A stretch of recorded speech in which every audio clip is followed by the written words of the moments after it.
Hello, everyone. My name is John Ferretti. I am a RTO conductor in the RTO department, Conductor Towers Division. Um, Speaking as a rank and file member of the union. Just want to keep myself out of trouble with the union leadership. But as you know, I was recently elected to the Local 100 Executive Board, and I just wanted to talk a little bit about. As I told you when I was elected, and even before I was elected, I was going to provide regular updates on not only what's discussed at the executive board, but things that are going on within the union that I think members need to be aware of. And so this is one in a series of live streams we'll be doing to try to keep members updated. So there's a number of things to talk about in the union.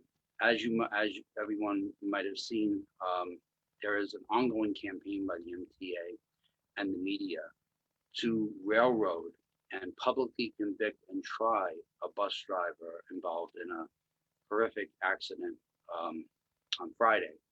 Um, and they've basically gone on a campaign of releasing information that the media should have never had access to. And they did that to try to convict him in the court of public opinion. And unfortunately, we shouldn't expect anything different from the MTA. The MTA lies like they breathe. You wouldn't expect the pig not to squeal. You wouldn't expect the dog not to bark. And so this is just who they are, and this is just what they do. And we all know that. I mean, anybody who's worked for transit, anybody who's a family member of a transit worker can understand, the horrific situation this union member was put into. So they went out there and they said that he failed to take a drug test or refused to take a drug test. And the union, to their credit, the union leadership at MAPSTOA came out publicly and defended him and cleared the record. He did take a drug test at the hospital. He never refused the drug test. The only thing he refused to do was to speak to management without a union rep present, which is what we all should be doing. And it's an important lesson for our members to understand that. Imagine what would have happened if he spoke to the manager without a union rep present while he was incapacitated on pain medication, how disastrously this could have gone had he not done that. So it's an important reminder to our members that this is an example that we should follow. Whatever happened in this incident, he did the right thing when it came to that. And the other thing is that, they had to have a press conference to clarify all the misinformation that was put out in the media. So I want to play a little of that press conference. I know members may have seen it, but for those who may not have seen it, I want you to get a chance to see what that was like. So I'm going to share my screen now and put that video up.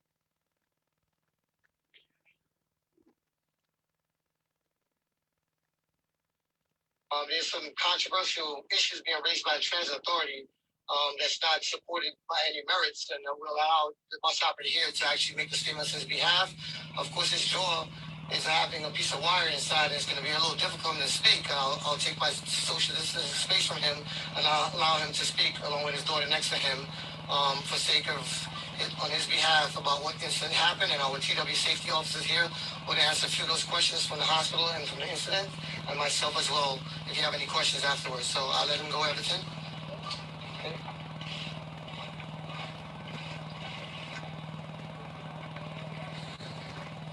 Good afternoon. I feel correctly, but it's so good to speak. My name is Everton Bacon, and I just want to set for record straight. I did not refuse a drug test, and did the drug test, and have the paper to prove it. I did not get the result yet, and I did not refuse to take a drug test.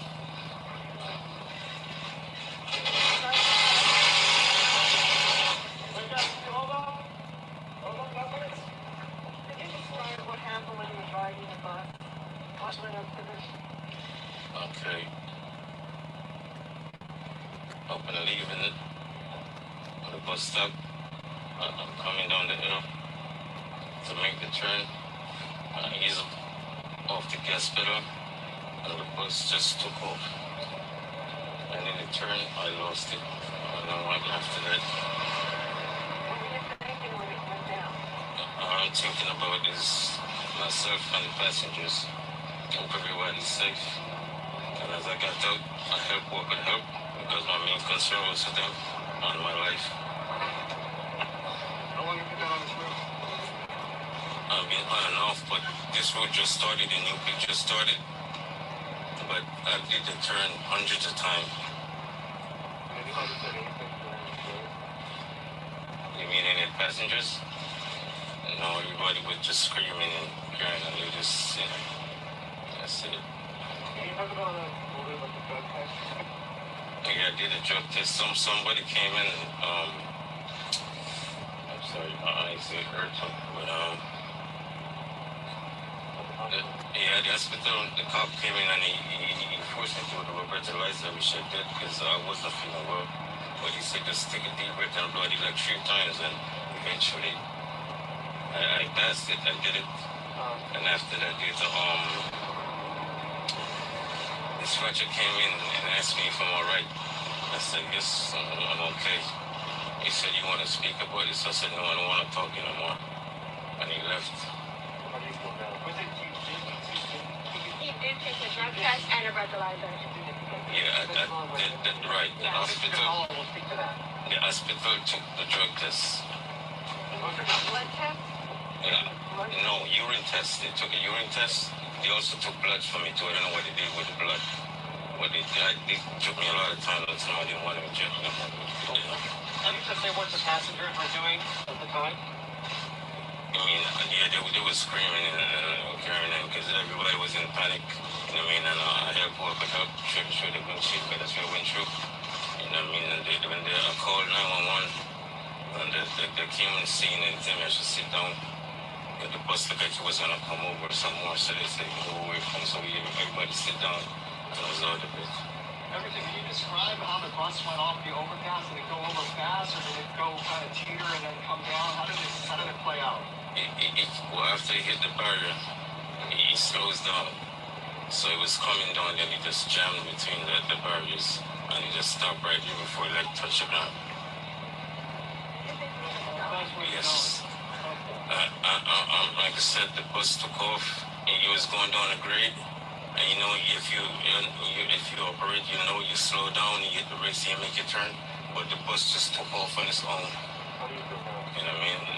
I'm much better right now. I can see the light. I can see now. What is the injuries you have?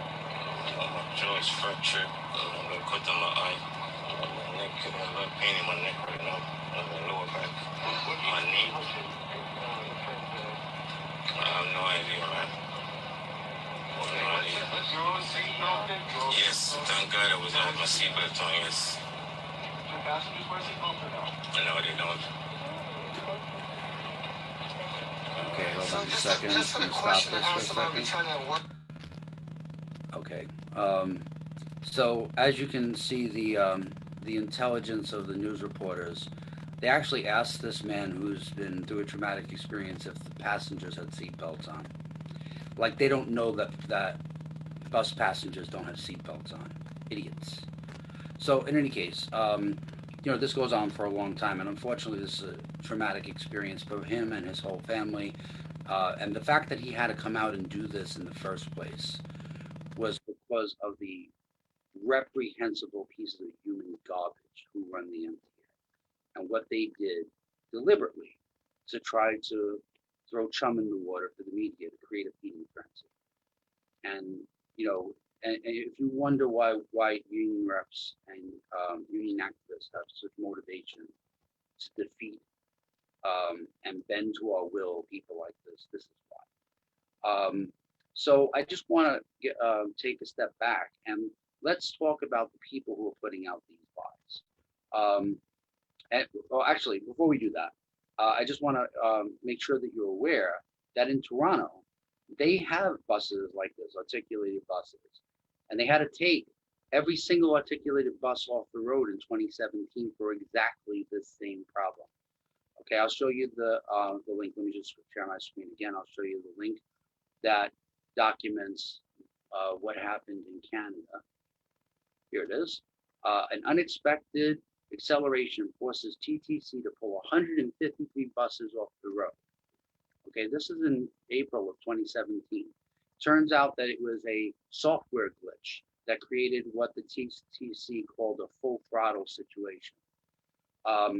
So in any case, I mean, it's important that we know that this rush to judgment didn't take into account any potential for mechanical failure at all. And they attempted to convict this member, our fellow union member, in the court of public opinion without any right to due process. So, now do I know whether this was the case in this situation? No. But I do know that the response of the Toronto Transit Commission was to take every bus off the road when they had an issue with a train operator returning a bus to a bus storage station. They took every one of these vehicles off the road. That's the response in Toronto. Why is the response in New York to attempt to convict the bus operator in the court of public opinion before he's had any right to due process?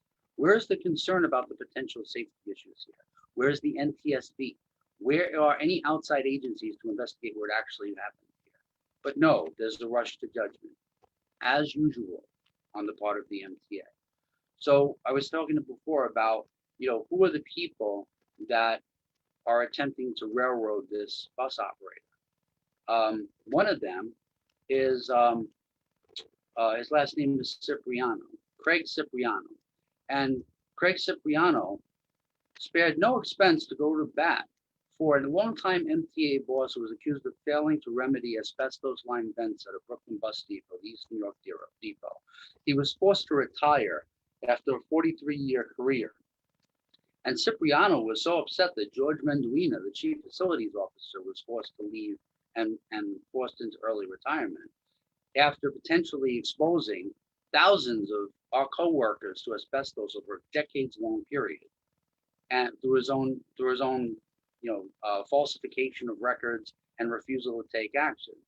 And Craig Cipriano has the time as the MTA's head of buses to say that the allegations of asbestos are reprehensible claims against a lifetime public servant who's just days to retirement from a, quote, disgruntled employee. The fact is that George Menduina gave his heart and soul for 43 years to transit workers and New Yorkers, and there was not a time I could remember that George hesitated to wake up in the middle of the night to respond to facilities when he was needed. Do we see the difference between how Cipriano responds when it's one of his own, when his fellow manager, who very likely was actually incompetent at the very least, if not complicit, in a situation that very well could have led to the death of many of our members. So this is who it is who's throwing stones at our members in the media, based on no evidence, based on no due process, allowing this case to actually be investigated. And where is the concern about safety that we see from Toronto's subway bus system when it comes to the potential danger that could be posed to other bus drivers and to the riding public? But we see none of that from Cipriano, but plenty of time to go and attempt to convict in the court of public opinion a bus driver on the basis of no evidence at all, and on the basis of lies, because they said that he refused the drug test, and that's not true, and they knew it wasn't true, and he has the records to prove it. What records do they have? So in any case, I mean, this is an ongoing thing with the MTA in all departments, and I just want to caution our members. Like, I've seen a lot of people, like saying, oh, how stupid he was, and how could he not take the drug test, and all sorts of speculation and all sorts of commentary on the MTA's lies. We got to be better than that. I'm sorry. We have to be better than that as union brothers and sisters, as members of the same union who face the same kind of vicious disciplinary plantation mentality down here. And we have to wait and reserve judgment and let the case be heard. Let this man get a chance to have due process. Whether he did something or whether he didn't do something wrong, he has a right to due process. And we as union members, we gotta first doubt anything the MTA says unless they can prove it. And we have to have solidarity with our coworkers. We got to change the culture around here. It's terrible that, I mean, literally, countless numbers of comments countless numbers of scorn and ridicule upon this bus operator on the basis of the MTA's lies. We just can't do that anymore. So, it's a lesson for all of us. Okay, so after talking about that, I wanted to talk about the line picks that are going on the C and the F line. Now, we all know that our union has done pretty much nothing to stop massive violations of our pick rights, the gutting of our seniority rights, massive reassignments of our employees all over the B division in particular. But there's been reassignments throughout the subway system on the basis of, quote, emergency language, with no real response from our union. Now, you may remember that during 9/11, there was a line pick on the 1 line because members forced the line pick to happen on that line because they were being sent to Brooklyn. There was all sorts of reroutes and all of that kind of thing. So if in 9/11, national terrorist action and a crisis, we could do a line pick. We could have done a line pick long ago. And what would have been fairer to do would have been a section pick, which would have meant, people on the EF, train operators, conductors on the EF, M, and R trains, because they're in the same section, would be able to repick. And then if there wasn't a job available for you on the line that you're currently on, at least you would have the ability to go to other lines and you would have your pick rights enforced based on your seniority. That's a true way to enforce your seniority rights and to undo the damage that has already been done. But unfortunately, Eric Logel, our RTO VP, has been negotiating behind closed doors with management for months, apparently. I don't know who the other officers were that were in these negotiations, but I do know that your conductor chair and your train operator chair were completely locked out of those negotiations. And if you think about what disrespect that is, not only to them, not only to their experience, and not only to their title and the title that they've earned by being elected as union officers who represent train operators and conductors, it's not only disrespect to them, it's a disrespect to every train operator and conductor, tower operator, construction flag, or work train operator, that the people that you elected to represent your division are being derailed from doing the job that you elected them to do. And that's a gross amount of disrespect for our members. And the fact that he did this in secret for months and never came back to us with any kind of updates on what was being negotiated is just a gross betrayal of our democratic rights as union members. We elected, the department elected Eric Logel, RTO VP, did not elect him king. And there's a very big difference between those two things. He's temporary. He's a temporary VP elected for a 3-year term. What he was negotiating could have very well boomeranged on us. Because, for example, management was pushing prepackaged picks the whole time. And that was largely the delay in getting the line pick, was that they dug in their heels over forcing members who pick a job to take the RDOs that the last person who picked that job picked. So prepackaging of picks has been going on in this union for a long time. And RTO is one of the few departments where that's not the case. In a lot of departments, if you want a seniority job, management will tell you, well, if you want a 10-hour job, you get Tuesday, Wednesday off. Why? Because we say so. You don't like it, don't pick the job. And that's what they were trying to do here. Now, the good news is that that has not been agreed to and has been defeated, that attempt by management. You will be able to pick both your job and your RDO based on your preference, not management's preference, and they are not prepackaged at all. But however, the fact that it's a line pick 8, 9 months, 10 months later than it should have been means that it's going to cause a lot of,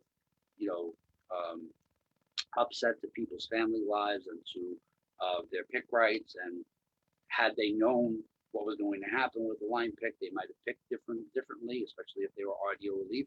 People who are RDO relief are going to get hurt by this because they picked the job for the entire pick and they thought they would have that job, and they made family plans. They may have picked for seniority, etc. It's a big attack on them, and it's going to cause a lot of inconvenience for them.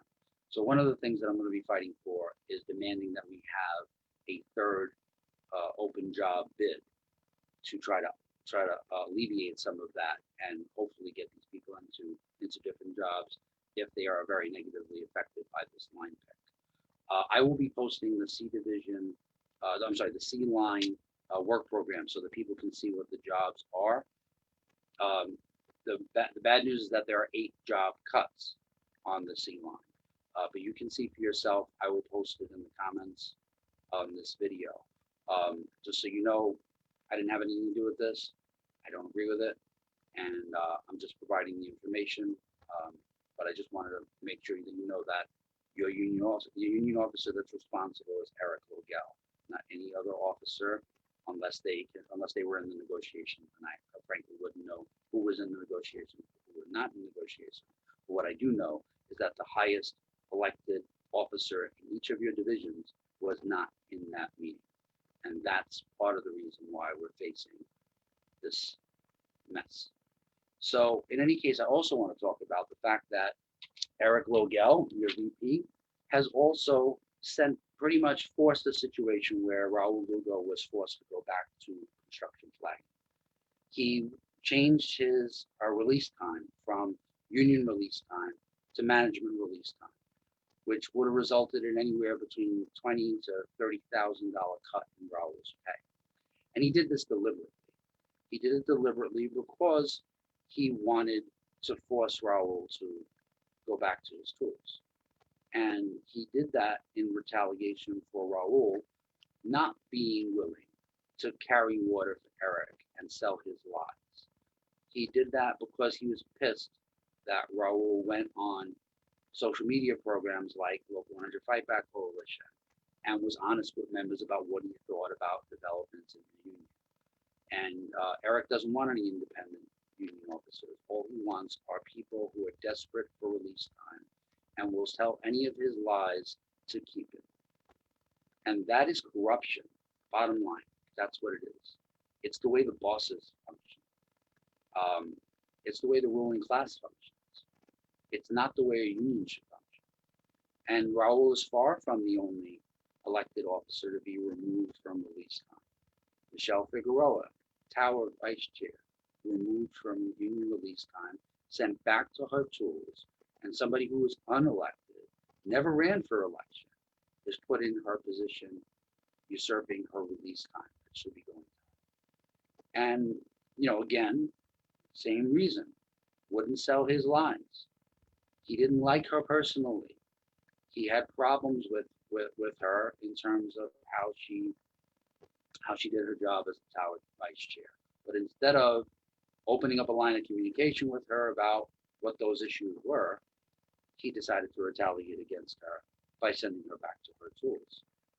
And if you look around right now, there aren't many conductors who are on release time at all. There's a very, very small number of them. And that affects you. That affects you when you go to 2 Broadway, when there aren't conductor reps there, or there's very few of them. And it's also just a fundamental betrayal of the idea that the membership is in charge of this union and not the officers. The officers are supposed to serve us. They are not supposed to serve themselves. They are not supposed to engage in retaliation against people who we've chosen to represent us. Whatever you think of Raul, Michelle, or any of the people who have been removed from release time by Eric Logel, they at least put themselves forward to the membership, and they were given the right to represent our division by our members. And Eric has absolutely no right to remove our democratic rights and personally attack our officers. It's not just an attack on them, it's an attack on us. And just to go further into the way in which our department is being run right now, I'm going to share my screen and show you a missive sent out by RTO VP Eric Logel. And it says, these are your division officers and authorized union reps. At this time, these are the only representatives authorized to conduct union business on behalf of the RTO department. You've probably seen a few individuals on social media aggressively marketing their quote services. If they're not listed here, they're not currently authorized. And as you can see, the people who he put here are people who are elected in the division, and he removed all of the executive board members from this flyer. If you look at the previous flyers, they always had executive board members listed in their contact information. They are union officers. They were elected by you to represent you. They absolutely have the right to help you write G2s, to be present in any meeting where you have to meet with management. They were chosen by you to represent you. He is not the only union officer. He is not the king. He does not get to unilaterally decide who speaks for the union and who doesn't speak for the union, and who can represent our members. The union shop steward can represent our members at any hearing, at any disciplinary hearing, at any meeting with management, any investigation. You can choose your own representative.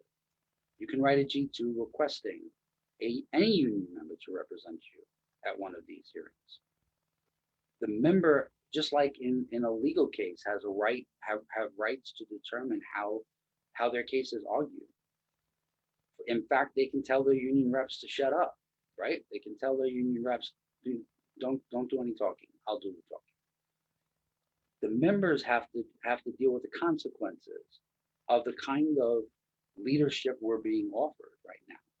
And so don't buy Eric Eddy's lies, okay? It's only a thin-skinned individual that's motivated by personal animosity that would do something like this. Again, it's a betrayal of your right to choose your own officers and your right to choose who you seek union advice from. So in any case, just so people know, this has nothing to do with not personally liking Eric or not liking Eric. Most days, most months I go by, I don't even think about Eric. It's not about that. It's about the impact that it has on our lives to have union officers who don't take their responsibility to the membership seriously. I mean, look at all of the dead transit workers that we know.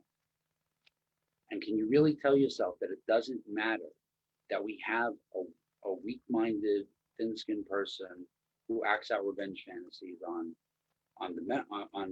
members of the union in that position, who did not shut down unsafe work, who did not force the MTA to implement the pandemic plan that they already had established, who in fact went out to the field and sold the Trump CDC's lies about us not needing masks, about a healthy person doesn't need a mask.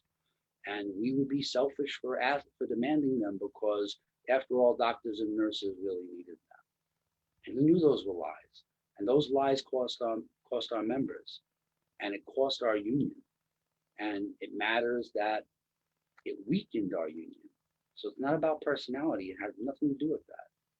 It has to do with what decisions you made in a position of leadership and what the consequences were of those decisions. So in any case, I guess that's about enough on our TOPP. Just wanted to talk also about the situation with COVID. As you know, the COVID-19 vaccine distribution is a disaster. And it's a disaster for numerous reasons. We just found out recently that the Trump administration was straight up lying about the stockpile and reserve of COVID-19 vaccines that they had on standby. Those were supposedly to be for second doses. It turns out they were completely lying about the stockpile. And now there's a massive shortage. I was scheduled to get the vaccine at Mount Sinai Hospital on Saturday, and my appointment was unilaterally canceled because they ran out of the vaccine. I also know NYU Langone and other hospitals have run out of the vaccine. You had a run based on a rumor that there were large numbers of the vaccine at the Brooklyn Navy 24-hour vaccine station, and they ran out as well. So now they're basically pushing back appointments into April, which is completely and utterly unacceptable. And it's not like they didn't have time to plan this. So, I mean, there's that, and then there's also the fact that both management and the union have not done what they needed to do to have on-site vaccinations. Any member that wants to be vaccinated should be able to be vaccinated at any MTA location. There should be convenient and numerous locations where that happens. And now that Biden has taken over and is supposedly going to be taking this so seriously, and it's job number one to get the vaccine out and available, and to actually do these immunizations on a massive scale. The union leadership and the MTA need to demand that we be treated as essential. We're essential when it's convenient for them. We're essential when it's time for us to risk our lives and die to keep their service running. But somehow we don't wind up being essential when it comes to getting a vaccine that could potentially stop us from being sick with a disease that caused over 370,000 deaths in the United States and over 2 million deaths worldwide. So I'm going to be investigating that at the next executive board meeting. If they haven't come up with a plan by then, I'm going to be putting forward a motion for on-site vaccinations and demanding action on that. We're also going to be re-raising a motion that was raised at the last executive board meeting by Evangeline Bios, a train operator executive board member, calling for a new New York State COVID-19 paid leave act to be established. As you may have known, the previous paid leave act in New York State expired in late June, early July. The federal act, the EPSLA Act, expired on January 1st. So there currently is no paid leave act that applies to transit workers related to COVID-19. And why is that important? Because the only way you're going to be quarantined right now is if the employer decides that you need to be quarantined. And we know countless examples of people who work in facilities where we know the people have tested positive. And why is it the unilateral decision of some manager to decide whether you need to be quarantined or not? So that's why it's important to have this law enacted and to put political pressure. You know, this union talks about political action, and the political action they do is completely bankrupt. It's boss-loving political action. It's not seeking allies with people who are fighting around the same issues in their own workplaces, who are elected as working class people to fight for the kinds of things that we need as working class communities.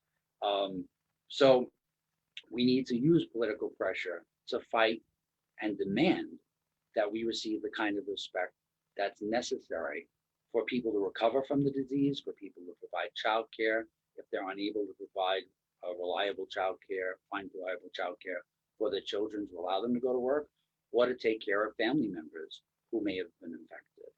And so we're going to be pushing that again. We're going to be re-raising that motion. Just so you remember, at the last meeting, that motion was tabled unilaterally by the MOW Vice President John Ferretti. So if you are pissed about the union not doing anything to fight for additional paid leave, you should contact John Ferretti. His information is on the union website, and ask him why he doesn't think it's something we should even be talking about. They didn't even want to have a discussion.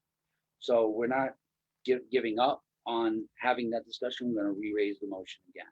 We're also going to be considering motions for e-meetings and e-voting. You know, we think that if we're going to really be able to become the union that we need to become, we need to have more accessibility to union meetings, and we need to have more accessibility to our members being able to democratically decide what kind of union we need to be in an era of COVID capitalism. And we all know that they mail the ballots to the wrong address, and they benefit from this corruption. And we know